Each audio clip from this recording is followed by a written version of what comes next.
Content over everything. I wanna like clarify some things in it. Like basically, Abdullahi, God bless my little brother Abdullahi. Me and him were basically on two different ends of the political spectrum, and it's interesting because like his point of view on a lot of things is like the mainstream point of view. That's why I think it's quite important that he speaks in it, because he does represent like the majority of Somalis, or at least like people in the north anyway. But I'm not like him in it. Like people confuse me because I'm not challenging him all the time, and sometimes I just let him speak. People think I condone like what he's saying in it. I am not a tribalist, and I am the most anti-tribalist person you're gonna meet. Like my tribe is that Somali. My nation is the Ummah of Muhammad sallallahu alaihi wasallam, and that's who my loyalty is to. And you understand?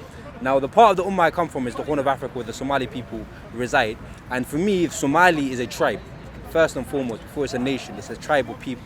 And that a tribe is one big family, and I see Somalis as my family. Now, I am from the north, and I am from Somaliland, and I'm very proud of Somaliland because I know what they've achieved in the last 20 years since they've declared independence. And I think that's something that all Somalis should take pride in. You know what I mean? I think, like I said, the name is Somaliland. It's not Isaac land. It's something that all Somalis should take pride in, and I definitely do. And I want people to stop saying this nonsense that Somaliland doesn't exist, or stop claiming that the civil war started in '92. It did not start in '92. It started in '88. Yeah, because when you say it started in '92, what you're saying is those events that happened in Hargeisa, in Bur'a, in Berbera don't count as civil war. That's what you're saying. You understand? That's what you're saying when you say that the civil war started in '91 or '92. So recognize us as your own, as part of your family, and recognize our stories as part of the collective Somali story. It's not separate to you. You know what I mean? We're not foreign to you. We're not alien to you. We're you, bro. Do you understand? We just say lahuh in it, like, come on, bro. And you have to let that slide because you don't use the Ethiopian word. Anyway, I'm not sending no more shots. But like we're all one big family. And that's how I see Somalis in it. And I just want us to go back to that, man. I just want us to go back to that, and that's it, bro.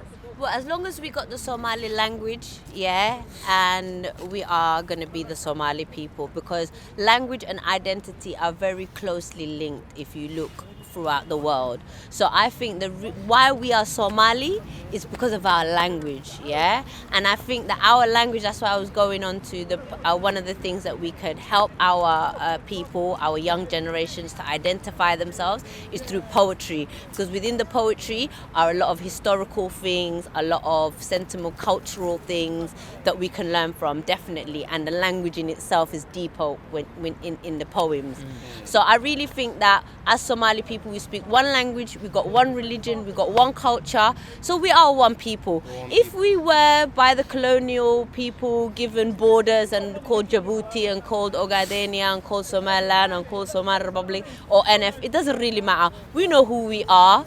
You all know who you are. You want to call yourself Somali Djibouti, Somalilander, Somali Republic, Somali Ogadenia, Somali NF, you're still Somali. Like it or leave it. So I think that there's not a big issue there. As long as you're speaking Somali, you are Somali. Yeah, that's it. And stop calling me Lander, bro. You're a lander, bro. In Somaliland, that's what they call each other, landers. They even call the currency landers, and they're proud of it. They're proud of it because they worked hard to be called Somalilanders. And you know what? I don't even mind. Yeah, but they don't say Somalilander, they say Lander. Yeah, but that's an abbreviation. That's an abbreviation. The abbreviation is Somali. Somali. Mali, though, isn't it? That's what, Somali, Mali, Lander, Somali. And it comes from Somaliland, so you shouldn't really even take offense. So if someone from Mogadishu want to call me a lander, I'll be like, yes. My best friend calls me a Qaldan on a regular. Qaldan, yeah, well, English. Yeah, but Qaldan is wrong. That's what they mean. That's what the word means, wronging, basically. No, but you know what, yeah? Going back home, yeah? Yeah.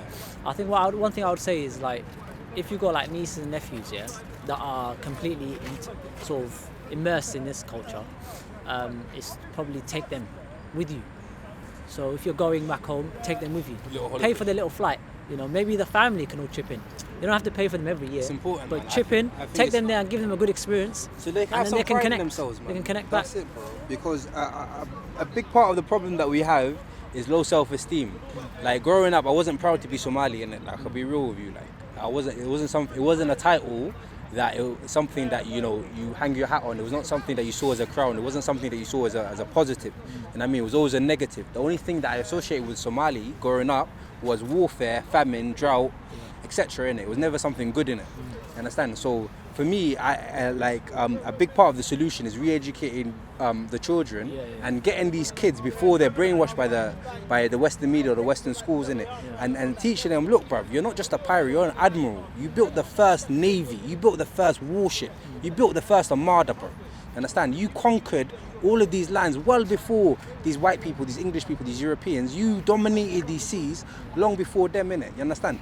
So your contribution to this collective human story isn't just you robbed like Chinese people in the Somali Ocean, like, you know, or off the Somali coast.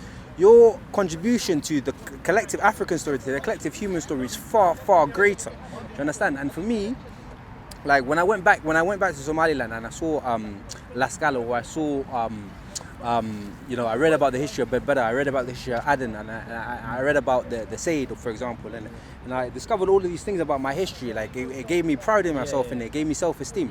And I wish I had that at a younger age in it, because if I had that at a younger age, I think I would have been tooled and armed to deal with a lot of these societal pressures in a much better way. You feel me? The thing is though, like us, we are the first generation.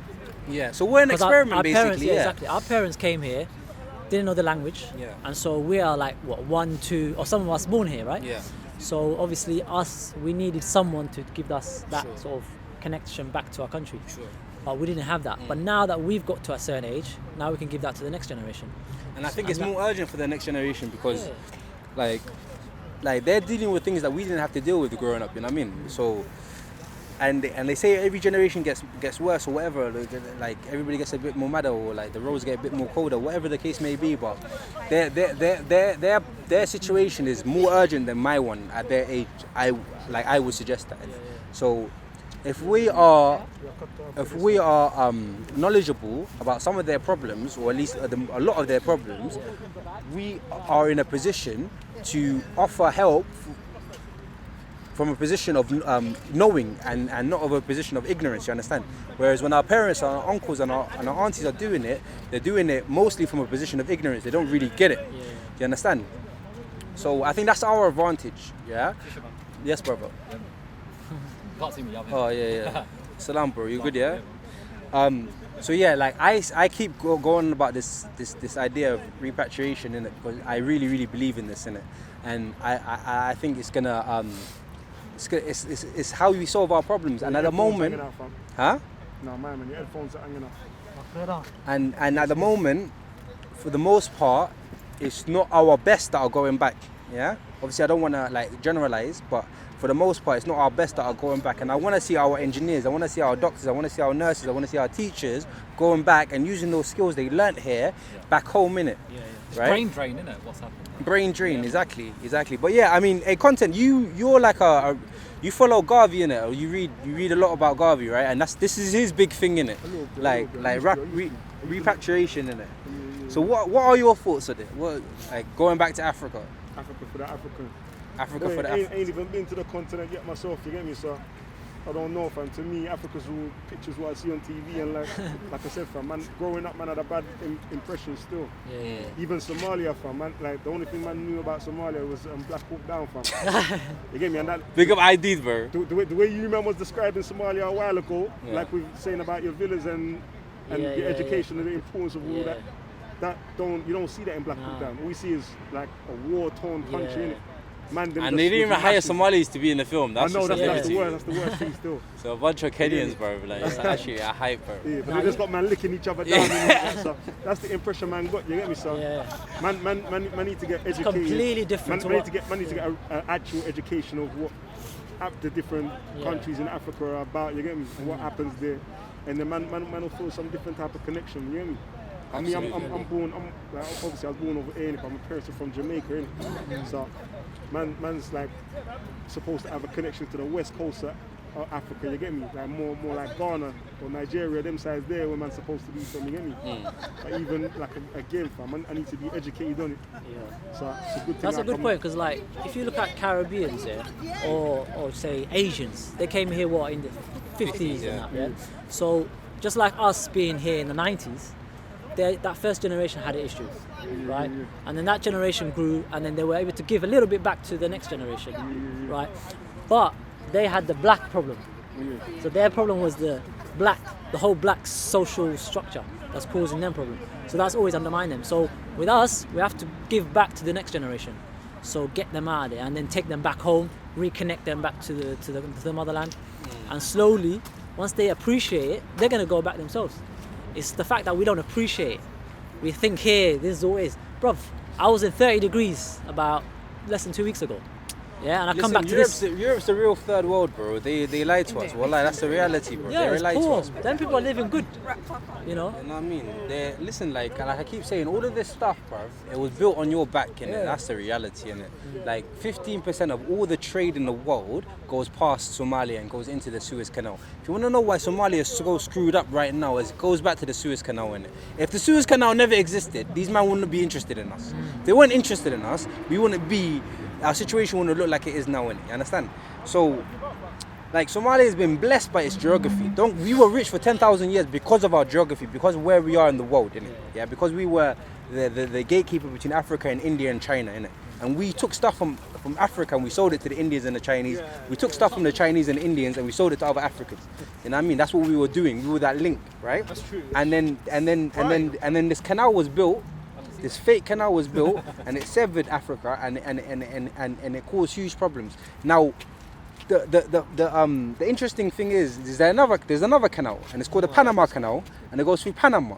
Look at Latin America. Which is the most violent part of Latin America? Is it not Central America? Is Honduras not in Central America? Is El Salvador not in Central America? Am I talking shit or am I talking facts? No, right? Cool. Where's the Panama Canal? It goes through, it carved America, and the most violent part of America now is Central America. It's not an accident. You know what I mean? It's not an accident. When these men, huh? Nothing's an accident. Nothing's an accident. It's all by design. They need to have it unstable in order for them to complete their job, innit? And the guns come from America. And the guns come from America. It's disgusting, bro. Yeah, Like, what it's was it mad. called? Fast and Furious, the program. They take US weapons because obviously they make the most and smuggle them basically into Central America. Into Central America, and they watch them kill each other. Then they complain about all the refugees. Like, it's mad. Yeah. You know what I mean? It comes back to bite them with the drug trade. With the drugs, with the like, there was like something like 10,000 like children that walked up to the American border like a couple of years ago. That were all Honduran.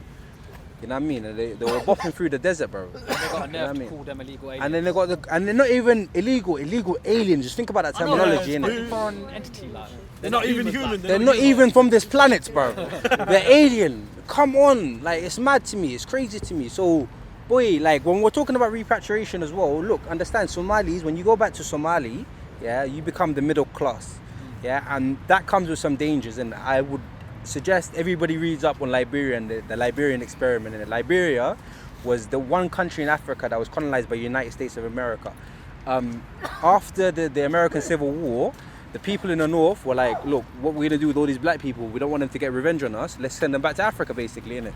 So they sent a bunch of them back to Liberia, and those African Americans then enslaved Africans. It was mad. Like, I know it's crazy to get your head around this concept, but they became the slave owning class in Africa. It was mad because they learned techniques from America and they just applied that. Do you know what I mean? And also you have to understand where they came from. The slavery was justified because they were African. So they were told you are slaves because you're African. So naturally, when they went back to Africa and they saw Africans, they saw slaves in it. Do you understand? So for me, when we're going back, and I'm saying this because of this when I was in Somalia and I kept hearing this word lander in it, when we kept describing the locals as lander and they kept describing us as Dakan Ellis. So there's this separation that exists between those who are returnees and those who are born and raised in Somali. But were you treated any differently? Was I treated Yeah. bruv? Apart from being Listen, called I'm wearing a Matawi's and a fake Real Madrid top, yeah, and sandals, yeah, right? And people still know I'm foreign, innit? I don't know how, bro. I literally have it's literally body language, innit? It's body like, language, it's yeah. body language. Yeah, it's the way you walk, innit? They know you're foreign, like, Yeah, it's no, mad. it's far. It's mad. So, like, yeah, I was treated differently, but even growing up, But no, what I'm saying is like, obviously they call you Dakan Ellis. By the way, Dakan Ellis is just a term meaning someone who's who hasn't grown up in this country, who's like grew up in Europe or something. Yeah, there's other words like Kulun and Yeah, just say foreigner. innit? Not foreign in the sense like white man, but But foreigners in someone who your left his land and gone elsewhere. When we go to We say Jamaica, the same we're thing, foreigners they say the same still. thing. Yeah, They're like, foreigner. far Okay, out. let's use foreigner, innit? Yeah, we know what we mean, anyways. So they will call you foreigner, innit? Other than that, do they treat you any different? Like no, I mean, No, like I said, it's- the only thing you have to worry about is getting booped by like a traffic warden. like tax or whatever. Yeah, taxi driver. That's it. Which That's is it. here, same here as well. That's all you have to worry about, Yeah, bro. I've Like, honestly, I honestly. never had no issues like that. Like even I though was some tried to recognised. mug me for my iPhone, but it wasn't even a struggle, and he kind of gave up really easily as well. I was like, what kind of mugger are you, bro? But apart from that, like honestly, it's nice, bro. It's nice, and like life is not stressful. But one thing that is problematic in Hargeisa is that a huge part of the economy is based on remittance. So it's based on people in the West sending money back. So like people in Hargeisa are extremely lazy. There's no other way to put it. They spend all their time eating guys and chatting shit on the phone. Like I'm not exaggerating. It's mad. So if we are gonna go there and become job creators, we have to also change mentalities as well, because they've become so used to handouts. That's what welfare. Yes, does. we've Like if you look at created here, a welfare system. you've got a lot of families that have got 10 children, Yeah. and the welfare system pays for it, right? They just keep popping children, Yeah. right? They don't have no desire to work. So that's what's happened in Somalia as well. Because after the civil war, the Somalis came here. We used to send money back to people in Somalia to help them, survive in it. But what's happened is they got used to it. They're just sitting around, just using that money to. Yeah, I mean, I don't know how true it is, but I read somewhere that 75% of the economy of Somaliland is based on remittance. Now, no wonder why Dahabshiil is so rich, bro. Oh yeah. If that is the case, Dahabshiil is like Somali version of Western Union. Like nobody in Somalia uses Western Union, and Dahabshiil is one of them. Like it's a very very successful. Isn't he? Yeah, well, I don't know how rich he is, but the guy's balling in it. The You know guy's what, balling. The guy who started Dahabshiil, yeah, my brother was telling me about this. My dad got him a job when he was little. You know that? Banter. He literally got him a job. He was broke, and then he said to him, "Look, come, I swear let me he's from take." Bill, bro. Yeah. Yeah. So, anyways, he took him to this man who had a shop, but he was getting old, innit? Yeah. So he said to him, "Let me find you a job in it." So he took him there, and he said, "Look, work for this old man. He's kind of old now. And then what will happen is my dad made a deal between them. He said, look, you're going to go 50-50 on the business, because obviously you can't run your business. Let him do that work for you, and you go 50-50. The old man agreed, and that's where Dahabshiil started. And now he's a billionaire. You said well, you got half right now. What are you telling me? So I have to ask him for my bit, innit? But He owes so me a few like that's an example of success, of African success, of Somali success. But it's also some of the dangers of getting used to handouts. So, we had aid workers, for example, that came to refugee camps in Kenya and in Ethiopia that was full of Somalis. They didn't teach us how to make food, but they gave us rice, innit? So what happens is that we just get used to the bags of rice that are not even proper rice, bro. Like, it's made out of BS in it. I don't know what's in it, but it's not healthy, bro. It's not basmati, I know that, innit? You know what I mean? Instead of like showing us irrigation techniques that we can use on this kind of soil or whatever that could help us grow rice, they just give us bags of rice, so we just get used to that. We get used to the handouts, innit? So if we're gonna become job creators, if we go back and we're gonna become job creators, we have to think about ways of changing this mentality. You know what I mean? Without money, what can you do without money? What do you mean? Yeah, of course. Listen, I know one sister that moved back and she opened up like a little school in her auntie's house. Now she gets like all the neighbor kids. And she teaches them, bro.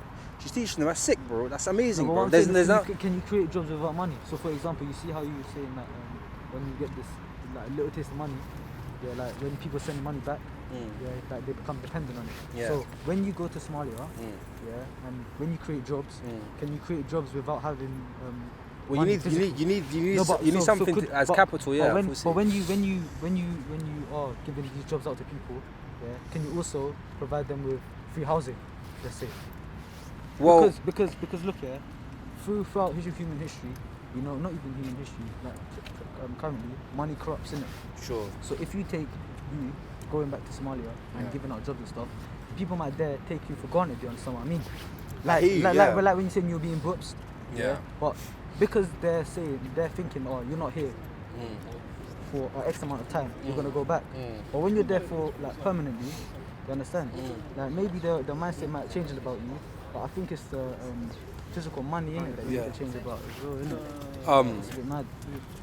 Yeah, I mean, or like for me, there's a difference between money and wealth in it. Those are not the same thing. Course, like wealth is not money. Money is just paper. Money ultimately has no That's what I'm value. talking about, bro. That's what Wealth is different. Wealth is land. It's gold. It's property. It's stocks and shares, etc. It's stuff that you can pass on to your children. And that's what I'm trying to do in it. So, like when I build this house, it's not just gonna be for me in it. Like hopefully, my child can add to it as well in it. You feel me? And his child can inherit it as well in it. And hopefully by that stage, it's more than one house in it. Maybe it's a whole complex in it. Like who knows in it? I'm trying to build an empire out here. I mean, come on. So like that's what we have to do. We have to think long term in it because ultimately the communities that have been successful, even Somali communities, you compare the London Somali community with Nairobi or Johannesburg, like they are outperforming us like, by miles, bro. It's not even close. It's embarrassing furthermore. Like they're in Nairobi, bro. We have much more. We should be doing better than them, but they're outperforming us. Why? Because they actually work hard. Do you understand? So let's mimic the success of communities that are successful. Copy what we can, and think long term. So what I mean by think long term is, if I'm gonna go back, understand that I'm not gonna benefit from what I'm trying to do. I'm not gonna be the one that or at least benefits the most. My child's gonna benefit more than me, and his child's gonna benefit more than him. You understand? So if we're thinking like that, we can do what other communities have done. You feel me? But if we're thinking short term, or if we're thinking only about me, and how do I make my life more comfortable instead of thinking long term, then no, we're not gonna get nowhere, bro. So we have to think as a group, in terms of group economics, in terms of group wealth building and wealth management. Let's forget about money. Money's not the same thing. You know what I mean? Money loses its value because it's paper, bro. Intrinsically, it has no value. You know what I mean? It has no value.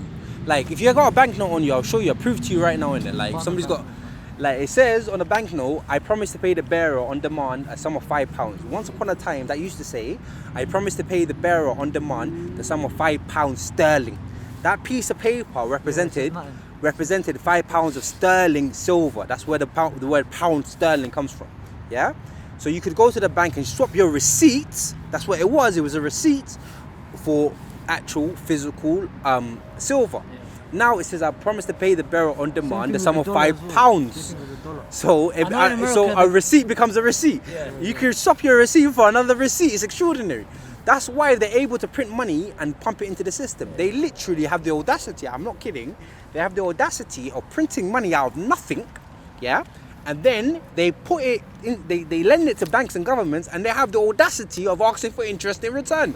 It's mad. So the point is the fault is built into the system because there's never enough money in the system to pay off all the debt. You understand? So like, obviously Islamically it's haram to even be involved in this. Usury is haram. That's why it's haram.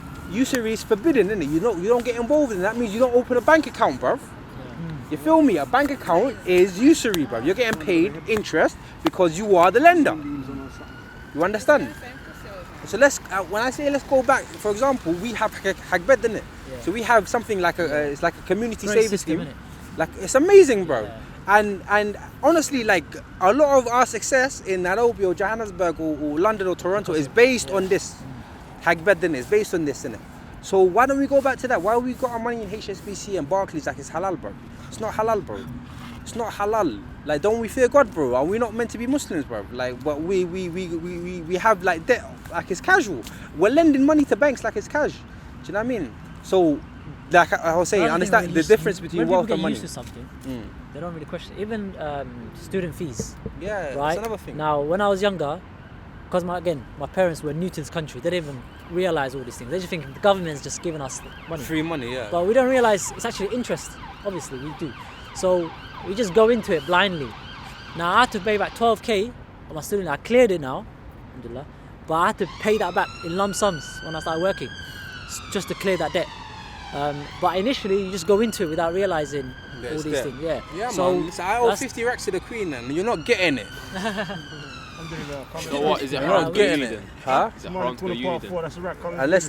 Unless you're paying for it now. in the cold dying, bro. So you All right, can't- listen. so you Somali can't go Corner uni Part 5 next week. What? Say that again? So you can't go uni. That's how it's done, yeah. Unless you're paying for it up front, yeah. said Or that's go uni somewhere where it's free, innit? So- Like go to uni Saudi Arabia, they'll pay you $800 a month. Obviously, you have to become like. No, I'm joking. No, I'm joking. I don't want to say that on camera. I don't want to get banned. Clear your debt, man. Clear my debt. Nah, Wonder Queen, bro. You're not getting it, you fucking pagan. So if you're 18 and you don't have Nah, P, that's you Somali just can't go uni. Huh? So What? if you're 18 and you don't have money, you can't go uni. It's not halal for you to have interest. You to have debt. You understand? But It's look, not this is the halal. system that we're living in. It's not That's halal. not what I Under mean. no circumstances is it halal for You you to gotta- pay interest. It's not halal. Period. There's no negotiation. There's Yeah, no but way you you're- can you're halalify it. jeopardizing your future, aren't you? What do you mean, bro? You go. Bro, You this either is the go to system that we're university living in, somewhere man. where it's Come free on, for you man. to go to university, or you don't go. It's as You simple don't as go that, in bro. it. The thing is, And you can also, go- one there's many second. people that- Wallahi, there are people that are cleaners that have more knowledge than guys who have PhDs. That's a fact, isn't it? Another thing, if you're only educated in school, you're not educated. That's a fact as well. Yeah, That's but a it's hard. fact. It's The hard to thing get is, a job if you don't have a degree, isn't it? No. Says this who? degree- Make the job. Bro, this is Forget them. that's Make the the job. society Make that the your job, mind is bro. built Yeah, upon, but bro. it's easier Look, if you you have know a what? degree. Right now I can tell you're brainwashed, innit? Because if I met you at 5 years old and if I asked you, do you want to start your own business, do you want to work for someone, the 5-year-old you would say, I want to start my own business. Somehow that's been beaten out of you. Yeah? Somehow that's been beaten out of you. Understand this whole system works because of you. Because of your attention. You feel me? It's not money, it's you, bro. That's a reality, We're bro. sheep in this world. You are what makes the whole thing tick. Yeah, and if you decided tomorrow I'm not gonna give the system my attention, the whole thing collapses. The whole thing collapses. You know this Alan Sugar guy, yeah? Fam. Right? I'm not going to say his name. Alright, listen, let's Alan Sugar, wrap it up. Let's wrap it up. He's what? He's a billionaire now, Where yeah? that from? No, he's a Trust me, millionaire bro. actually. He's not a Telling billionaire. you, He's a bro. millionaire. He never goes to school. You know what I mean? So school's not. Content over everything from your melody. Man, say it straight. Man, don't listen to BBC. Man, don't listen to ITV. Listen. COE. Man, don't listen to BBC. Man, don't listen to ITV. I don't even listen to Sky YG. I just listen to COE. Man, don't listen to BBC. Man, don't listen to ITV. I don't even listen to Sky Magic. Man, just listen to COE. Man, just listen to COE. Man, just listen to COE. If you see me in COE, content over everything. COE. Man, not in the no BBC. Man, not in the no ITV. Not even listen to the MUM. They just listen to COE. Sorry, mommy, I'm lying. Mom, listen to your mom. Listen to your mom. COE. Man, I like COE. COE, that's COE. COE, that's COE. COE, that's COE. COCO. Hey. It's like I'm sharing the space in my head with a phantom. Make me wanna throw lead in my magnum. Aim at a cop, empty my mag. Hey! Yo. Lava. It's like I'm sharing the space in my head with a phantom. Make me wanna throw lead in my magnum. Aim at a cop, empty my cannon, but I'll blow me some pot. Empty my dragon. See, peaceful solutions there. Yeah. Bittersweet. Balance.